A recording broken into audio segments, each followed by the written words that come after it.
for supporting the Fable and Folly Network. Here's another show we know you'll love. Hello, I'm Malik. I'm Jamie. And this is World Gone Wrong, where we discuss the unprecedented times we're living through. Can your manager still schedule you for night shifts after that werewolf bit you? My ex-boyfriend was replaced by an alien body snatcher, but I think I like him better now. Who is this dude showing up in everyone's old pictures? My friend says the sewer alligators are reading maps now. When did the kudzu start making that humming sound? We are just your normal millennial roommates processing our feelings about a chaotic world in front of some microphones. World Gone Wrong, a new fiction podcast from Audacious Machine Creative, creators of Unwell, a Midwestern Gothic mystery. Learn more at audaciousmachinecreative.com. Find World Gone Wrong in all the regular places you find podcasts. I love you so much. I mean, you could, up the energy a little bit. You could up the energy. I actually don't take notes. That was good. I'm just kidding. You sounded great. So did you. This episode is brought to you by Kamlan. Kamlan is a post-apocalyptic urban fantasy podcast inspired by folklore and Arthurian legends. It's written and directed by Ella Watts, who you may know from her work from Doctor Who Redacted and Eliza, a Robot Story, and produced by Amber Devereaux at Tin Can Audio. Y'all, this is one of my favorite new podcasts. I am so excited for you to hear it. It's tightly written with mythic weight and personal stakes and just absolutely gorgeous sound design.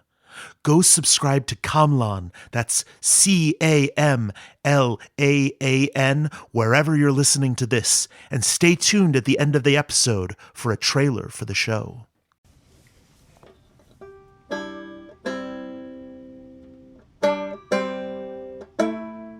Hello there, Jeffrey here. I'm excited to share this week's feed drop, The Tapes of King's Chapel from Bleeder's DIEgest. Bleeder's DIEgest, that's DIEgest, is an anthology podcast of terrifying stories with new episodes every Thursday. So, curl up and listen to The Tapes of King's Chapel, and then search for Bleeder's DIEgest, again that's DIEgest, wherever you're listening to this show right now.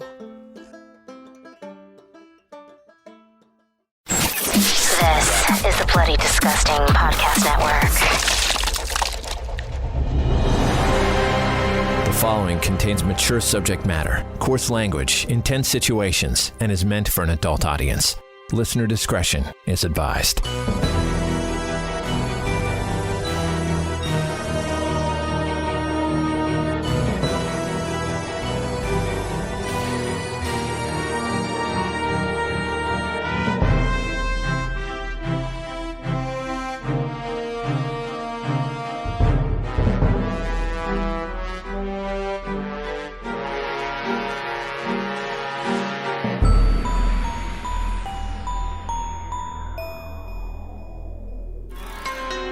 The magic of technology can capture the time and place of events. This often serves as a reminder of warm feelings, or something better left forgotten. Bleeder's DIEgest issue number 5, The Tapes of King's Chapel. This story is called The Tapes of King's Chapel, written by Spider One. So yeah, back in 87, 88, I got this job at a used record store in Kenmore Square. Kenmore Square, for those of you guys that don't know, is in Boston, Massachusetts. And back then it was kind of like Dirtbag Central, Kenmore Square, not Boston. It was a meeting ground for punk rockers and Rastafarian dudes and rich college students parading as destitute street rats. You could get a shitty slice of pizza for $1 and buy drugs on every block. I don't think it's like that anymore. I think it's pretty nice now. But anyway, yeah, this record store I worked at was called Second Wave, yeah. And it was kind of a great gig. You got to understand, back in the 80s and the 90s, record stores were the shit. Kind of the epicenter of cool. I'm not talking about the bullshit mall record stores. I'm talking about the places that had the rare vinyl and carried the small indie stuff. On top of that, used record stores were even higher on the scale of coolness. We were the retail rebels, man, buying and selling the rarest of the rare and acting as the aggregators of taste. If you worked at one of these places, you were the judge and jury of what mattered and what was trash. It was also a great place to meet chicks. Anyway, I was pretty knowledgeable when it came to music, and it didn't take long before I got promoted to what they called a buyer. A buyer was the dude who valued people's record collections that they wanted to sell to the store. You'd schlep into the shop with your vinyl, your CDs, tapes, whatever, and I'd act annoyed as fuck when you asked if I could take a look. I'd say hang on or pretend to do some other shit just to make you wait, until finally I'd say, okay, let me see. Then I'd shuffle through them, sighing in disgust as you sat there nervously. I'd shake my head as if to say, I don't want any of this. Till finally laying out the deal. $30 cash, 40 store credit. Then you'd say, really, $30? That's it? And I'd say, what do you want from me, man? Look at this crap. You bring me Adamant strip? I got 5 copies on the shelf collecting dust. Nobody wants that shit. Maybe if you had Kings of the Wild Frontier, then we could talk. Not that solo shit. Then you'd look at the floor embarrassed, and I'd say, I'm doing you a favor. Okay, I'll take the 30 in cash. I knew that you would. I'd do this all day. It was great. No complaints. Then one day this dude comes in. I'm sitting in the back of the store on my perch, my Music King's throne looking down. The Pixies Come On Pilgrim blasting in the background, and in walks this real square cat. He's got this normal haircut, straight face, maybe even had a tie on. Not sure, but I do remember he was buttoned up and tucked in. He stuck out like a sore thumb amongst the mohawks and dreadlocks. He's carried in this big cardboard box looking all awkward, and he's heading straight towards me. Shit. Probably wants to sell me some Pat Boone's greatest hits or something. Anyway, I pretend like I don't see him, but he plops this box down and asks, Could I speak to Davis, please? I look up and ask, what about? I was told Davis was who I could talk to about selling some tapes. I grumble and say, yep. So are you Davis? He asks. I'm Davis, brother. What do you got? He pushes the box forward, and the first thing I notice is a shipping label on the box. It's addressed to King's Chapel. Great. Jesus freak. I gotta be honest, there ain't much value in cassettes these days, I say. He doesn't flinch and just replies, Please, Davis, I really need to sell these.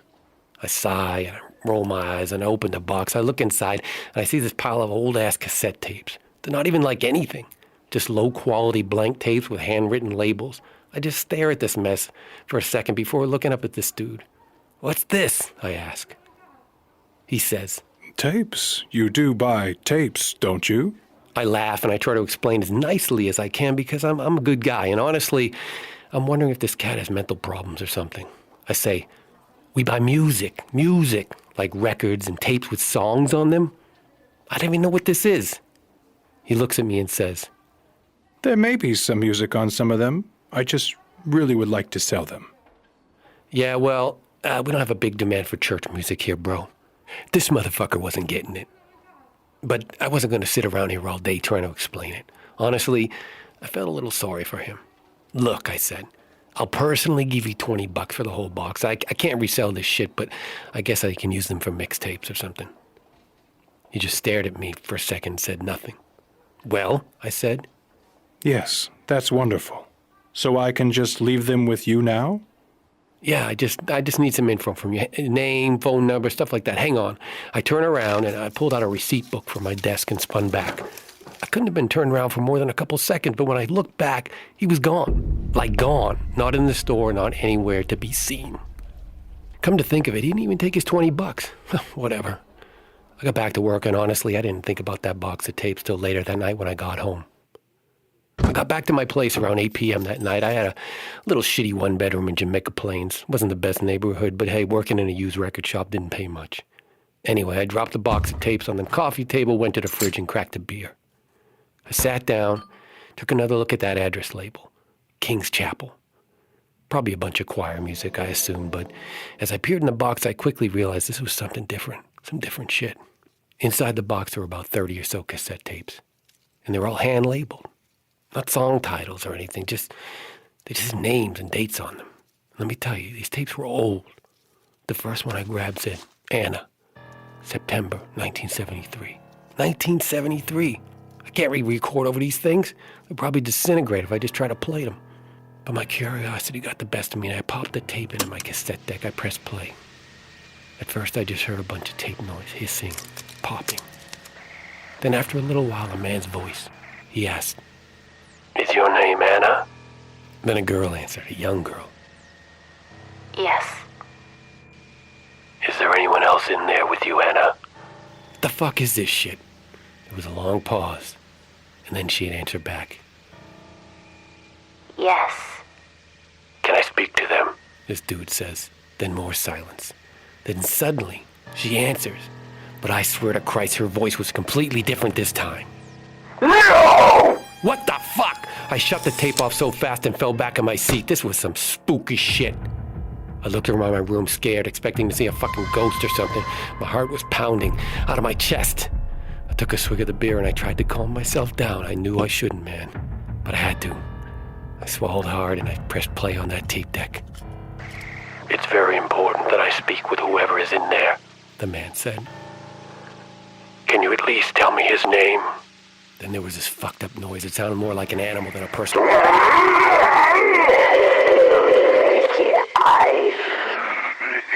am I speaking to? Nothing. Who am I speaking to? Then in this low-pitched voice I hear, "I am the adversary." My jaw drops. Then again, "I am the adversary. I am the destroying angel. Azazel." The hair stood up on the back of my neck. I shut that tape off again. I look back at the box and the words King's Chapel and those fucking tapes. Man, what is this, an exorcism thing? I sit there stunned, scared. I don't think this is something I'm fucking with. I'm sweating. I don't want to move. Then my phone rings and I scream. I pick up the phone. "Hello?" Then a man's voice. "Is this Davis?" Who wants to know?" I asked, trying to calm my shaky voice. "It has come to my attention that you may be in possession of some audio recordings. It is extremely important that you return the box of tapes immediately to the address on the box," he said. "I don't have any tapes," I lied. "Davis, we know you have the tapes. A young clergyman delivered them to your shop today. It was a misguided move on his part, and you could be in danger." I don't know why, but I kept lying. "Oh, yeah? Oh, yeah. I remember now. Those tapes were garbage. I tossed the whole box in the dumpster behind the store." I waited for a response, and it took a minute, but finally he said, "That is most unfortunate." Click. He hung up the phone. I ejected the tape from the player and put it back in its case. I went back to the box and pulled out another. This one labeled Greta, January 1974. I put it in the deck and pressed play. Instantly, there were sounds of chaos, banging, moaning, screaming. A man preached, "Most glorious prince of the heavenly armies, Saint Michael the Archangel, defend us in our battle against principalities and powers, against the rulers of this wicked world of darkness, against the spirits of wickedness in the high places." This was followed by a terrifying wail. "Come to the assistance of men whom God has created in his likeness, to whom he has redeemed at great price from the tyranny of the devil. The Holy Church venerates you as her guardian and protector. To you, the Lord has entrusted the souls of the redeemed to be led into heaven." Turn this shit off. Maybe I should return these, I thought, but I couldn't stop myself. I wanted to hear more. I scrambled through the box and pulled out another tape. This one was titled Isabel, March 1978. It was similar to the other tapes, prayers and screaming, fighting in human voices that morphed in and out of various languages, most unrecognizable. There were more, all titled with different names and dates. There were the Omar tapes, the Catherine tapes, Edith, Henry, so many. All more terrifying than the one before. I couldn't stop, though. I listened until I felt weak and feverish. Finally, I got to the bottom of the box. There was one last cassette remaining. I reached in and took a look at it. My heart stopped. Handwritten on the tape, as clear as all the others, it said, "Davis, August 1989. I shook my head and I rubbed my eyes. I can't be seeing this right. I looked again. Davis, August 1989. I felt sick. My hand shook uncontrollably. I ran to the kitchen and looked at the calendar. It was August 1989! It was right now. Right now. But how the fuck could one of those old tapes have my name on it, dated today? This had to be some kind of trick or prank. I dry heaved in horror and then went back to my seat amongst the cassettes. I held that tape in my hand for what could have been hours. I couldn't move. I couldn't speak. I just stared at it. Davis, August 1989. I didn't want to know what was on that tape, but I knew I had to. I had no choice. I carefully took it out of its case and put it in the deck. I put my finger on the play button and I froze. I was more scared than I'd ever been in my whole life. I pushed down. I barely had the strength, but I did it. The play button clicked into place and the tape began to spin. Tape hiss filled the room, till finally a man's voice began. Is your name Davis? I sat frozen, waiting there, but there was no answer from the tape. Then again.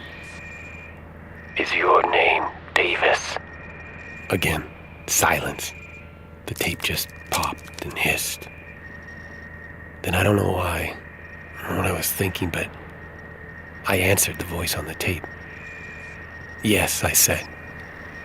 Is there anyone else in there with you, Davis? Returned from the tape. I covered my mouth to stifle a scream. I just sat there twitching in terror. I must be losing my mind. Am I actually communicating with this tape? With this voice on this tape? Davis, is there anyone else in there with you? He asked again. How is this possible? How am I having this conversation with a cassette tape?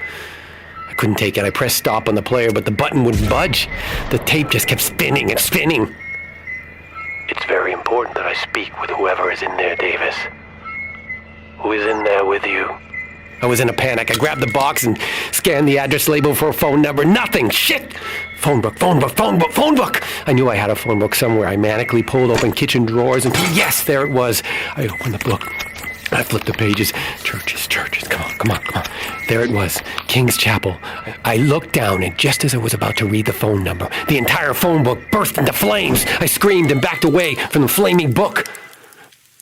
Then from the tape I heard, "Our prayers to the Most High, that without delay may He draw His mercy down upon us. Take hold of that dragon, the old servant, which is the devil, it's Satan. Bind him and cast him into the bottomless pit, that he may no longer seduce the nations." I fell to my knees. The room began to rumble. Everything was shaking. Drawers and cabinets opened. Dishes and glasses smashed to the floor. Hundreds of flies appeared from nowhere, filling the room in a deafening buzz. I felt the buzz. My limbs would contort and crack. My skin burned. I screamed. Just when I thought the entire building would collapse on top of me, it suddenly all stopped. Quiet. Silence. Even the hiss of the cassette tape disappeared. I couldn't move. All time was lost. Then, interrupting the silence, was a gentle knock at the front door. I crawled towards the door, my joints aching with every painful inch across the floor. I reached up and grabbed the doorknob, turned it, and creaked the door open. From my knees, I slowly lifted my head. To my shock, standing in front of me was the man from the record store, the man that brought me this box of tapes. He looked down at me. His appearance was different this time. His eyes, they were white, glazed over, his skin a hot red, smoldering with thick smoke. And I swear there were two small horns rising from the top of his skull. He reached out gently and put his hand on my face. He smiled and said, Davis, I do believe you owe me $20.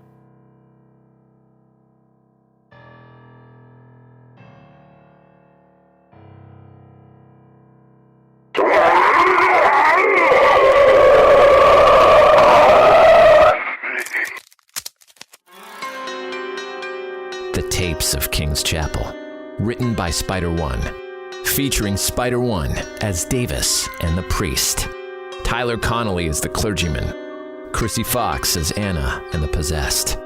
Engineered by Tyler Connolly. Production, sound design, and music by Chrissy Fox. Additional music by Michelle Carter. Bleeders Digest is created and curated by Spider-One, Chrissy Fox, Trevor Shand, and Lauren Shand. Subscribe on your favorite podcast provider to never miss an episode. Bleeders Digest is a presentation of the Bloody Disgusting Podcast Network. The Fable and Folly Network, where fiction producers flourish.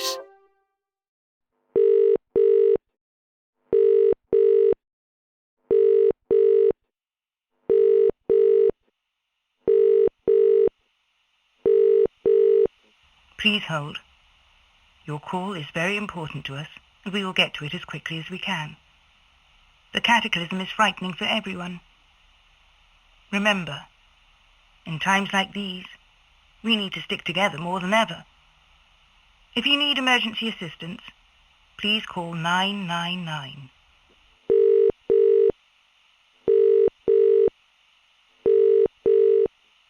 Your position in the queue is 333.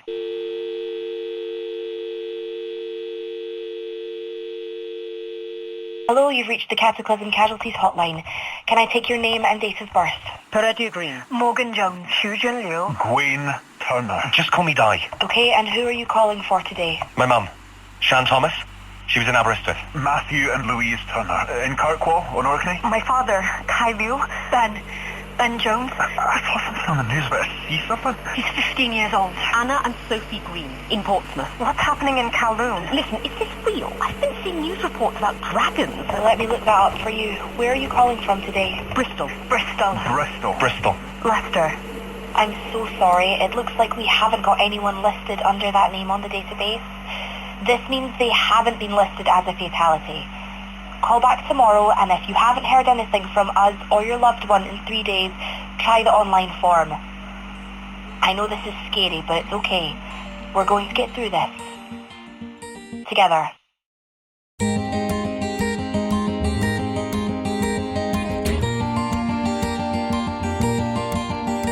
Camblan, a post-apocalyptic audio drama by Ella Watts, inspired by folklore and Arthurian legends.